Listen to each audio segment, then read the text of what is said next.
Greetings, Zombie Slayers, Sleepy Jim here. Welcome back to my high round solo strategy guide for the Exo Zombies map, Descent. And in this episode, I'm going to show you guys how to beat the final boss fight against Zombie Oz round 20, how to get through that. And also going to show you guys this thing, the KLO3 Trident, the unique weapon for this map. It's actually pretty cool. It's an awesome looking weapon. It's also pretty unique, and we're going to try and upgrade that all the way to Mark 20. I'm just going to look around and try and figure out where the heck Exo Slam is. This was actually like my second game on this map, so not super familiar with where everything is at this point. But yeah, we're going to pick up Exo Slam here. That's going to be second to last perk in the map. As I said before, I'm not using Exo Medic in this particular game, but if you want to get to the higher rounds, definitely get that back in the starting area. And I'm going to try out the new weapon, the Trident, shortly. So normally I would start the round here and turn on the laser trap, but I actually decide I might go through to the spa and have a bit of spa action with the Trident. Just group up the zombies in there. So that's where I'm headed right now. Still using the blunderbuss as the secondary as well. Great path clearing weapon. Now, how the Trident works is, it uses reflective energy, whatever the hell that is. So, as you can see, it basically fires a laser beam that bounces off surfaces several times. Like, I don't know how many times exactly, but it looks like about five or six times maybe. And it is a pretty powerful weapon. I think on the wiki it says it's always one-shot kill on zombies, but that's not quite correct. You'll see me create some crawlers with this thing as we go through using this. But this spa room is actually a really awesome area to use this. There's a lot of curved surfaces that you can bounce this weapon off to try and take out the zombies as you train around this area. But you will go through your ammo fairly quickly, so you do want to make sure that that you're conscious of that. And then we're going to head through and hit the laser trap switch here in a second. So we're going to upgrade the blunderbuss. So it looks like most of the zombies got killed back there, so we're probably all good. But one thing to keep in mind with this Trident is you'll kind of want to try and use it in the really narrow corridors and stuff like that. To get the most, the most damage on the zombie horde. If you get them in a nice compact group, it always helps as well. Alright, round 19, the final round before the boss fight at round 20. It is going to be awesome, so you definitely want to make sure you're prepared by this point. By the end of this round, you want to make sure you've got at least 3 decent orbital drops up your sleeve. You've got all your perks, you've got some really powerful weapons, because you're definitely going to need them coming up in this boss fight. But we're just going to get through this round here and hopefully get a few points going as well. If we can get another upgrade in, that would be awesome. We should be able to. Basically at this point I really don't have anything else to spend my points on, so it's just going to be upgrade city for the next basically till we get to whatever round we're going to get to for this guide here. Yeah, it's a lot of fun, this thing. It's great for people that don't want to aim, I guess. People that want to hip fire and just sort of take it easy. It's a pretty cool weapon. I really love the look of it as well. They've done a great job with the look of the weapons in Advanced Warfare. It's just a shame that they made the zombies weapons so low powered for the most part. And like the upgrade system is it's just terrible compared to the old Pack-a-Punch that we're used to from Treyarch Zombies. Anyway. Alright, we're going to hit the laser trap here. That's hopefully going to finish off the last of the zombies, or yeah, it should finish off the last of the zombies from this round. And then we'll be heading through the teleporter to the boss fight room. Okay, so we should get a bit of a spill from Oz here, and then he should teleport us through to that same room that we were in the last part of this series. 7, 3, 2, 1. Alright, so at least Oz hasn't lost his sense of humor, judging by that countdown, but he's definitely lost some of his humanity, I guess. He's turned into this crazy big, I don't know what to call that thing, like a giant ogre zombie for no apparent reason. But as you can see, what I'm doing here is I'm immediately going around the outside of the map and turning on those 4 generators. You need to power those up in order to have the infection pad or the decontamination pad activated, so you can use that, because if he hits you, he will infect you straight away. So you want to make sure you're always going back to those generators and turning them on. So make sure you sprint to them as fast as you can, because if you get zapped by an EMZ or something like that and they slow you down enough, like you can run out of time to activate these things. Now, the key to taking down Oz, at the moment you can see he has a shield or armor. Shield or armor. Basically you can't do him any harm until he drops that shield. And how you do that is you use the contamination zone once you get infected. So you kind of want to get hit and infected. Use that decontamination to stun Oz. And what will happen then is you can actually get some damage on him until that shield goes up. You only get a very short period of time to do that damage, and that's why you want a super powerful weapon like the blunderbuss. Or it also helps to call in stuff like this Sentinel Squad or whatever other damage dealing orbital drop that you've got to use on him during those periods when his shield is down. Now this is the other thing you have to watch out for, this cloud of gas or whatever that stuff is that infects you with the zombie virus. So he'll also fire rockets at you that will zap you with an EMP, but they're not too much, they don't do too much damage, as you can see. So yeah, to stay out of the gas, all you have to do is just run around the outside of the map, which is what you're going to be doing anyway to turn on these generators. So he also turns on the grid, some of those other traps, and spawns in a few zombies during the boss fight. But just concentrate on turning those generators on whenever they get turned off. Then make sure you take out the zombies. Oz will come back, let him hit you to get infected, and then zap him with the decontamination pad. Do as much damage as you can in those few seconds when his shield is down, and just rinse and repeat basically. I go up into the laser grid for some reason there. I must have forgotten it was activated. So yeah, we should get in right here. And the second shot, boom! And you get the DNA bomb, you get the max ammo there as well, not that you'll probably need it. And you'll also get that little mini game with the orbital cash drops happening here. So that's pretty cool. You actually get a ton of credits off these things for this second boss fight once you beat Zombie Oz the second time. He does not come back, but you can just basically go to whatever round you can get to after that. So yeah, it's as simple as that, really. And he does do a fair bit of damage. You just have to be aware of getting to those generators as quickly as you can to turn them back on whenever they get turned off. Use stuff like your contact grenades, your special grenades, if you have them, which you should have by that stage. And yeah, it's not too bad after you work out the mechanics of it. So now it's just a matter of getting to some high rounds. So you're going to start seeing sort of some of the basic strategy coming together that you'll start using in the higher rounds to get through the rounds as quickly and efficiently as you possibly can. And we get the dog round there. Once again, we didn't really need the dog round because we already had the max ammo, but at least it's a good quick round, and we're going to start upgrading these weapons that we've got. So yeah, can you imagine the blunderbuss at Mark 10? This thing is such a beast already, but obviously the zombies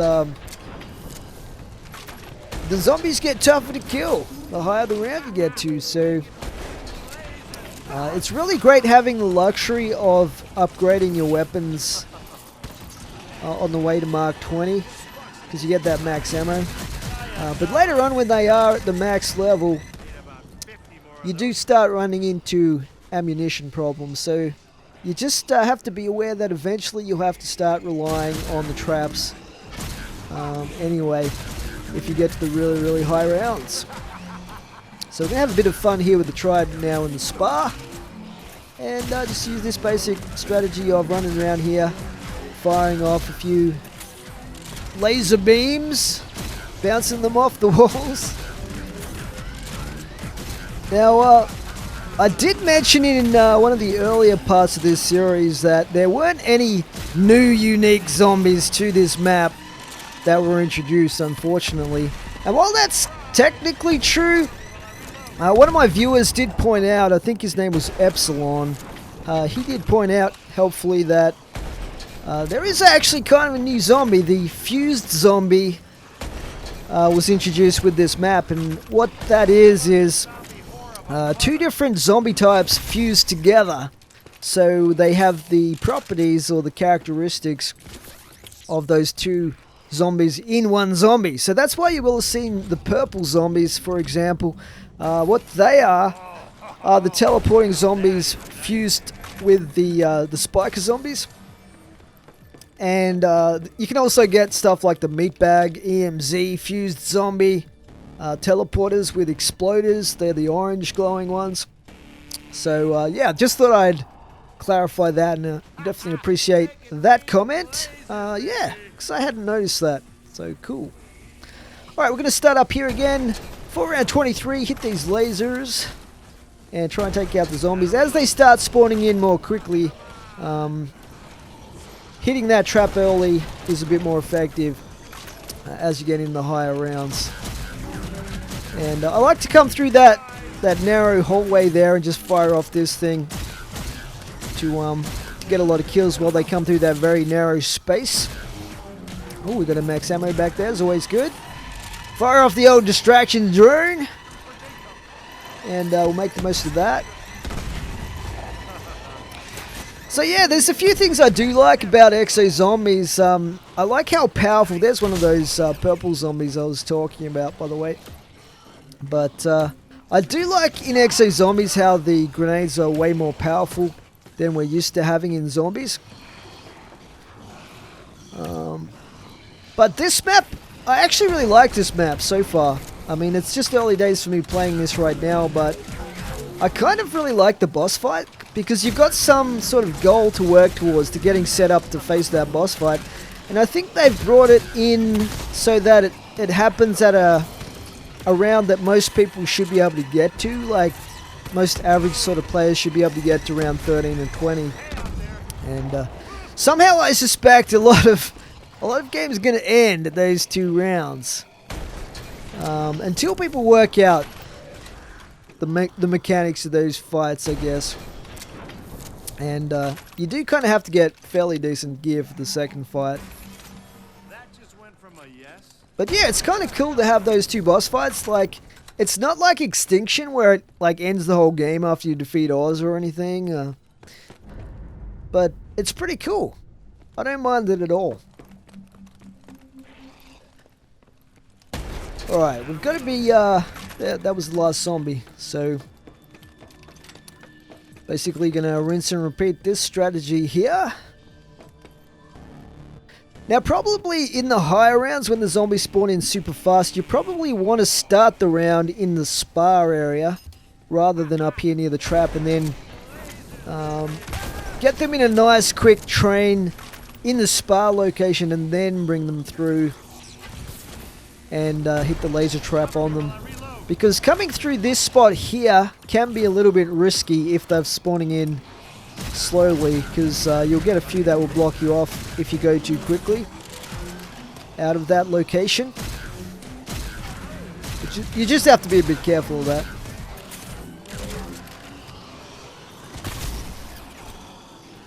One thing I would have liked to have seen from Exo Zombies is a little bit more variety in the locations for the maps. Like, the maps do look very same-ish, and some people have remarked they look kind of like multiplayer maps. This map is pretty cool. The carrier setting was pretty cool as well, but I don't know, maybe like an outdoors type of map would have been good. or something like that. I don't really know, but they just seem a little bit sameish in their design and their layout and stuff like that. But that's just a minor little thing with Exo Zombies. For those of you that have played all the maps now, let me know in the comments, what do you guys think? What's your overall impression now?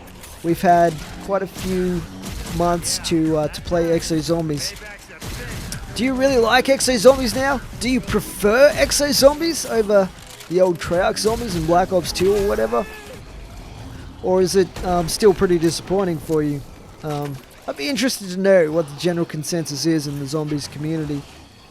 I know there's a few vocal people in the Zombies forums and stuff that's still quite clearly don't like Exo Zombies, but I don't know, it's definitely better than the old Extinction that we got from, oh, I love that drop. It is so fun.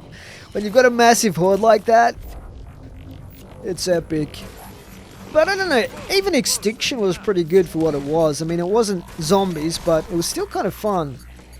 I like the fact that Treyarch have so many different game modes now in Call of Duty. Not Treyarch, but Call of Duty in general has so many different game modes now. I mean, there used to be just the three main game modes. So there was, you know, multiplayer, there was campaign, and then they started to introduce the third one, which was the zombies. Alright, so we've got to get through the round with the infected zombies, the carriers. I think they're called carriers. Hosts? Something like that. I'm still getting my head around the terminology. But yeah, like I was saying, they used to have the three main game modes, but now they're like some of these Call of Duties, so that's where you have to be careful trying to get back through that laser there. But yeah, the Call of Duties like this one, Advanced Warfare, has about 5 different game modes now. Like, you have combat training and stuff as well, some of the Call of Duties. Then you've got Exo Survival and you've got Exo Zombies in this one. It's kind of cool. Get your money's worth, that's for sure. But I don't know, Sledgehammer went a bit cuckoo with some of the weapons and the like, you know, the exosuits and all the clothes and stuff that you can get in multiplayer. Some of them are like pretty crazy, like it's not authentic if there's a dude running around with a bodyboard on his back or, you know, whatever, or some monster outfit on. It just doesn't make sense, because multiplayer is usually a fairly authentic, serious experience, you know what I mean, in Call of Duty. But now it's just kind of like a farce in Advanced Warfare, and like there's no apparent reason for them to put the blunderbuss in either. Because, like, it's supposed to be a futuristic setting, and they put this gun in that's from... It's the oldest gun, historically, in any Call of Duty ever, I'm pretty sure. Like, blunderbusses, they're from the 1700s, man. You know what I mean? And this is supposed to be a futuristic Call of Duty. It makes no sense. It's just like, hey, you know what's a really cool gun? A blunderbuss, let's put that in. And they put in the STG as well, from obviously the 1940s. I don't know what they're thinking, man. It's like, I don't know how many people are worried about the, what's the word, the immersion? That's what we call it in RPGs anyway. I don't know how many people worry about that in Call of Duty here. I'll have to be super careful. This is a really bad idea right here. So I'm going to throw out a distraction drone there. One of the great things about Exo Zombies is you have so many options to get out of trouble. Like, I still have 2 distraction drones left. Like, they replenish every round as well. Not all of them, but you do get at least one back every round. So that's a get out of jail free card right there. And then you've got the contact grenades, which are almost as good in that they clear out all the zombies instantly around you. if you shoot them at your feet. And I've got 2 camouflages up my sleeve as well, which I haven't had to use. So, I mean, if I get blocked off or trapped and my weapons don't get me out of trouble, I'm getting a few achievements here, which is cool. That's pretty cool. I can just do any one of those 3 choices will pretty much get me out of trouble, unless I'm not paying attention or something. So, yeah. Even though it does get intense, there's a lot going on and it's pretty hectic and everything, especially with the EMZ zombies. There's no reason why you couldn't get some super high rounds in Exo Zombies. I mean, you just basically have to be prepared, you know, to hit that camouflage or whatever instantly. Don't hesitate. In fact, that's really key to being a great zombies player, or even a great, you know, in sports or many different parts of life.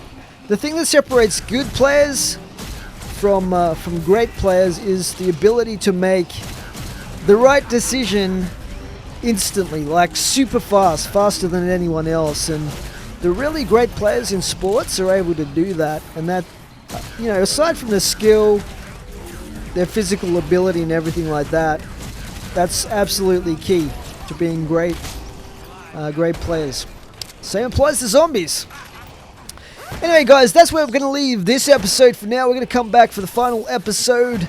Coming up in part 4, we're going to show you guys some of the higher round strategies later on that'll get you through to 30 and beyond. And we're going to try and upgrade the Trident as well to level 20. So see you guys then. Thanks for watching. Sleepy Jim out. I want to play